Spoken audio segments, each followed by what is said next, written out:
আমি আর প্রতীক রাত্রি 1:30টার সময় বেরিয়ে পড়েছি স্টেশনে, কারণ আমাদের ট্রেন ছিল হচ্ছে 3:24-এ। আর পূর্ণিমার চাঁদটা এতটাই ভালো লাগছিল, মানে পূর্ণিমার জন্য এতটাই বড় হয়ে গেছিলো, মানে মনে হচ্ছে চাঁদে আমি লাফিয়ে চলে যাই, এতই ভালো লাগছিল। তো অনেকক্ষণ ওয়েট করার পরে 3:24-এ ট্রেন ছিল, সেটা এসে 3:45-এ ফাইনালি পৌঁছলো। আর আমাদের সাথে এটা কেন হয় জানি না, মানে ফোনে দেখালো B2 ফার্স্টের দিকে আর দিল হচ্ছে লাস্টের দিকে 2 মিনিট ট্রেন দাঁড়াবে। তো আমাদেরকে দৌড়ে দৌড়ে ট্রেনটা ধরতে হলো, ভাবলাম হয়তো ট্রেন পাবোই না, আমাদের যাওয়াই হবে না। তো আমরা যাচ্ছি হচ্ছে মন্দারমণি। ভোরবেলায় দেখলাম একটু বৃষ্টি শুরু হয়েছে, আর বৃষ্টি ওয়েদারই আমি চাইছিলাম, সমুদ্রে বৃষ্টিটা বেশ ভালোই লাগবে। আমাদের সাথে দোয়েলেরও যাওয়ার কথা ছিল, বাট একটা অ্যাক্সিডেন্টের জন্য দোয়েল আমাদের সাথে যেতে পারেনি, ওকে মিস করছিলাম আমরা খুব। তো মন্দারমণি যাচ্ছি আমরা, আর যেতে যেতে বৃষ্টিটা পেয়েছি, আর ওখানে নেমেও দেখলাম কিন্তু মেঘলা ওয়েদার। তো আমরা ওখান থেকে অটো ধরে নিলাম, আমরা কাঁথিতে নেমেছিলাম, কাঁথি থেকে আমরা অটো ধরেছি, আর অটোতে আমাদের 400 টাকা নিয়েছিল। যাওয়ার পথেও দেখলাম বৃষ্টি শুরু হয়ে গেছে, তো বৃষ্টি ছিটে ফোঁটা নিতে নিতে আমরা একদম মন্দারমণির পথে। আর এই নৌকাগুলো আমার খুব ভালো লাগছিলো, এই নৌকাগুলো হচ্ছে মাছ ধরার, মানে বড় বড় যে নৌকাগুলো হয় সেইগুলো, পুরো লাল, তো দেখতেও খুব সুন্দর লাগছিলো। আমরা এসে উঠে গেছি আমাদের রিসর্ট বালুকণাতে। তো ফার্স্টে এসে আমাদেরকে ওয়েলকাম ড্রিঙ্ক দিয়ে ওয়েলকাম করে নিল, আর আমাদের রুম রেন্ট পড়েছিল হচ্ছে 2800 টাকা, যেহেতু আমরা উইকেন্ডেতে গেছিলাম। আমাদের ব্রেকফাস্ট কিন্তু ইনক্লুড ছিল। তো তোমরা যদি উইকেন্ড ছাড়া যাও তো তোমাদের ভাড়াটা একটু কমই পড়বে, উইকেন্ডে গেলে একটু বেশি ভাড়া পড়বে। তো এটা ছিল আমাদের রুম, আর এটা ছিল হচ্ছে বাথরুম। বাথরুমটা কিন্তু বেশ পরিষ্কার ছিল, মানে বাথরুম পরিষ্কার না হলে ঠিক আমার পোষায় না, মানে কি বলবো, বাথরুমটা পরিষ্কার অবশ্যই দরকার। এটা ছিল আমাদের রুম, একটা সোফা ছিল, আর রুমটাও কিন্তু খুব ভালো ছিল। আমাদের রুম থেকে পুল সাইডটা দেখা যায়। তো এই যে তোমাদেরকে পুল সাইডটা এখন দেখিয়ে দিই। তো আমাদেরকে এখন গিয়ে পুলেই নামতে হবে, যেহেতু সমুদ্রে নামতে দেবে না। তো চলো নামা যাক এখন। এত লাউড মিউজিক বাজছিল যে আমাকে ভয়েসগুলো কেটে ভয়েস ওভার দিতে হচ্ছে। এটা ছিল আমাদের রুম থেকে ব্যালকনি ভিউ, আর এখান থেকে সমুদ্রটা দেখা যাচ্ছিল, বেশি দূর না, এখান থেকে হেঁটে একদমই কাছে।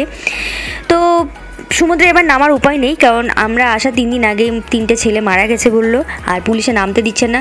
আর এখন চলছে হচ্ছে পূর্ণিমা, তো সেই কারণে পুরো জোয়ার, তো সেই কারণে আমাদেরকে নামতেও দেবে না, বলেই দিয়েছে যে সমুদ্রে নামা যাবে না। আর একদম মানে আমরা মন্দারমণিতে চেয়েছিলাম যে বিচের ধারে ধারে, এর আগে যখন 2 বছর আগে গেছিলাম তো বিচের ধারে ধারে হেঁটে আমরা একদম সবটা ঘুরেছিলাম, বাট এবার সেটাও নামা যাবে না, মানে পুরো জলে ভর্তি। একটু মন খারাপও করছিল যে সমুদ্রে এসে সমুদ্রে নামতে পারবো না, তো কিছু করার নেই, মানে কি করব, আর কিছু তো করার নেই। আর বৃষ্টি ওয়েদার চেয়েছিলাম, তো বৃষ্টি হালকা হালকা পড়ছিল। তো এখানে যে পুলে নেমেই আমি কত রকমের ভিডিও বানিয়ে নিয়েছি, এগুলো কিন্তু সব আইফোনে শ্যুট করা, তো সে কোনো প্রবলেম হবে না, মানে জলে পড়লেও। ভয়েস ওভারগুলো দিচ্ছি, এটাতেই তোমরা অ্যাডজাস্ট করো, আমার কিছু করার নেই, কারণ সব কাটতে হচ্ছে, কারণ এত মিউজিক দিলে আমার কপিরাইট আসবেই। কি করছিস? কফি বানাচ্ছি। আচ্ছা, দুপুরবেলায় মানুষে কফি খায়, ঠিক আছে, অসুবিধা নেই, এখনো খাবার খাইনি আর দুপুরবেলায় কফি। তো এতক্ষণে আমাদের খাবার দিল, এখন বাজে মোটামুটি 3:15 বাজে। তো এই যে আমাদের খাবারটা দিয়েছে, এখানে হচ্ছে ভেজ ফ্রাইড রাইস আর চিকেন মাঞ্চুরিয়ান আছে। মানে খিদে এত পেয়েছে কিছু বলার নেই। আর এই যে এখন রাত থেকে আমাদের মানে খাওয়া দাওয়া সেরকম কিছু নেই, খাওয়া দাওয়াটা করি, মানে এত খিদে পেয়েছে যে না খেয়ে থাকতে পারছি না। খাওয়া দাওয়া করে একটু রেস্ট নিতে হবে, আমার এমনি ঠান্ডা লেগে আছে, তারপর আবার সুইমিং পুলে নাচানাচি করেছে, এবার নাকটাকে এমনিও বন্ধ হয়ে গেছে। খাওয়া দাওয়ার পরে একটু রেস্ট করে তারপর আবার আমরা সন্ধ্যাবেলায় বেরোবো। তো চলো এখন খাওয়া দাওয়াটা সেরে নিই, হ্যাঁ বেশি বকবক করতে পারছি না। তো খাবারের কোয়ান্টিটিও খুব ভালো, অনেকটাই, মানে ফ্রাইড রাইস দিয়েছে, এতটা ফ্রাইড রাইস খাওয়ার আমার ক্ষমতা নেই। আর দুটো খাবারই কিন্তু খুবই ভালো, মানে খুব টেস্টি।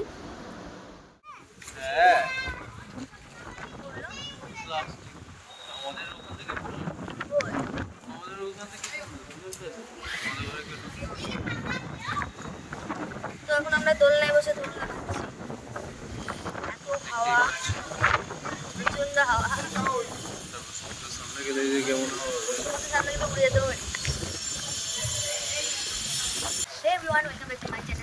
আমি মধুমিতা। তো আমরা তো তুমি জানোই যে কোথায় এসেছি, বলেছিলাম যে ঘুরতে আসছি। তো আমরা এসেছি হচ্ছে মন্দারমণিতে। তো এখন আমরা আছি বালুকণা রিসর্টে, বিচ রিসর্টে। তো এখান থেকে বিচটা খুব কাছে, আমরা রেডি হয়েছি, এখন যাবো একটু বিচের ধারে। আর প্রচণ্ড হাওয়া, সকাল থেকে এসে ইন্ট্রো দেওয়ারও টাইম পাইনি আমি। চলো যাই, আর কী করছি সব কিছু তোমাদেরকে দেখাবো। তোমাদেরকে ঠিকভাবে আমাদের রিসর্টটা দেখানো হয়নি, তো এই হচ্ছে আমাদের রিসর্ট, পাশেই হচ্ছে পুল। তো এখন আমরা একটু বেরোবো, তো চলো আগে ঘুরে আসি। তো আমরা এখন বিচের সাইডে যাচ্ছি, প্রচণ্ড হাওয়া। চলো যাই বিচের সাইডে। আর ওয়েদারটা কিন্তু খুবই ভালো, মানে একবার করে বৃষ্টি হচ্ছে, একবার করে মেঘ করছে। তো এখন ওয়েদারটা মেঘ হয়ে আছে পুরো চারিদিকটা, বৃষ্টি যখন তখন বৃষ্টি চলে আসছে। তো চলো এখন বিচের ধারটা তোমাদেরকে দেখাই, কতটা সুন্দর লাগে।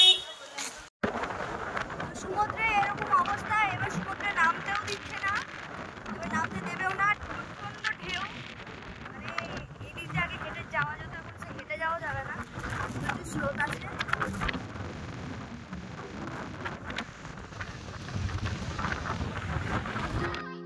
হঠাৎ বৃষ্টি শুরু হতে আমরা টোটোয় করে একদম মেন মার্কেট যেখানে সেখানে চলে গেছিলাম। এবার কিন্তু মানে অনেক মার্কেটের হয়ে গেছে।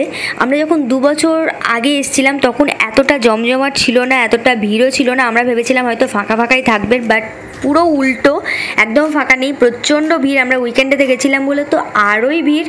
এটা হচ্ছে একটা মনসা মন্দির, এখানে সরস্বতী ঠাকুর আছে, আর এখানকার প্রতিটা মন্দিরই কিন্তু খুবই সুন্দর। তো সেখানে প্রণাম করে আমরা এখানে ফুচকা খেতে গেছিলাম। বৃষ্টি পড়ছিল, বৃষ্টিতে দাঁড়িয়ে দাঁড়িয়ে ফুচকা খাচ্ছিলাম আর ভিজেও গেছিলাম। আর এদিকে বিচের সাইডে কিন্তু মাছের দোকান বসেছে প্রচুর। এটাও 2 বছর আগে ছিল না, বিচের ধারটা একদম ফাঁকা ছিল, আমরা দাঁড়িয়ে শুধু ফুচকা খেয়েছিলাম। বাট এখন প্রচুর দোকান হয়ে গেছে। তারপর হঠাৎ দেখলাম চাঁদটা একদম মেঘে ঢেকে যাচ্ছে, তো এটা ক্যাপচার করতে গিয়ে আর হলো না, সেটা পুরোই ঢেকে গেল। অনেকক্ষণ আমরা বসেছিলাম বিচের ধারে, ঠান্ডা ঠান্ডা হাওয়া দিচ্ছিল। মাছ আছে,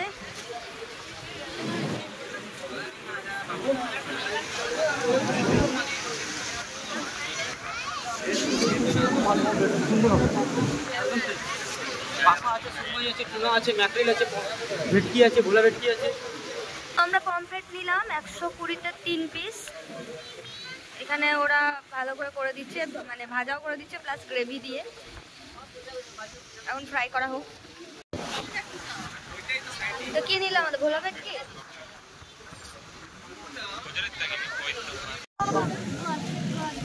তো এখানে পমফ্রেট নিয়ে নিয়েছি। তো এখন চা নিয়েছি একটা, চা খাই, মাথাটা ধরেছে একটু আমার। তো অরুণ আইসক্রিম খেয়ে কেমন লাগছে? অরুণ সেই ফেমাস অরুণ, এটা জোরে বলো, কি বললা? কেউ শুনতে পেলো না। সেই ফেমাস অরুণ দারুণ।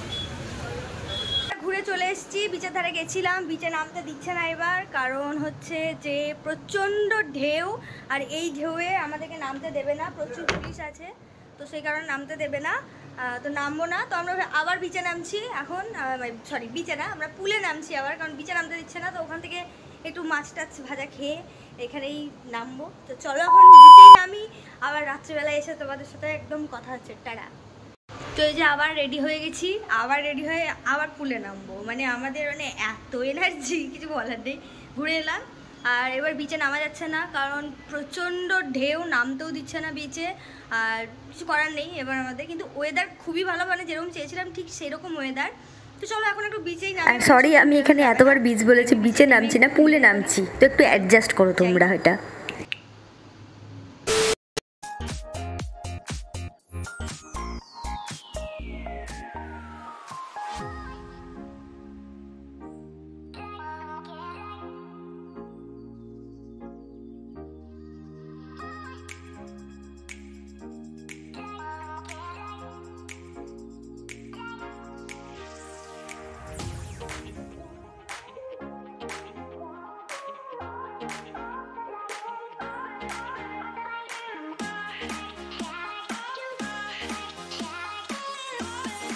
খাওয়া দাওয়া কমপ্লিট হয়ে গেছে। আমরা রাত্রিবেলায় চিকেন বিরিয়ানি অর্ডার করেছিলাম, তো খাওয়া দাওয়া কমপ্লিট। বিরিয়ানিটা তোমাদেরকে আমি দেখাতেই ভুলে গেছি, মানে এত শরীর খারাপ করছে। এবার রেস্ট নিতে হবে। তো আজকের মতো এইটুকুই, অনেক লাফালাফি ঝাপাঝাপি, অনেক জার্নি হয়ে গেছে আমাদের। ঘুমও আসছে, চোখ মুখ দেখে বুঝতে পারবা যে ঘুমও চলে এসছে খুবই। তো চলো আজকের মতো ব্লগটা এখানেই শেষ করছি। নেক্সট ব্লগে কালকে দেখা হবে। কালকের দিনটাও আমরা মন্দারমণিতে থাকছি, কালকে সারাদিন আমরা কি করছি সব কিছু তোমাদের সাথে শেয়ার করবো। তো চলো কাল দেখা হচ্ছে, টাটা।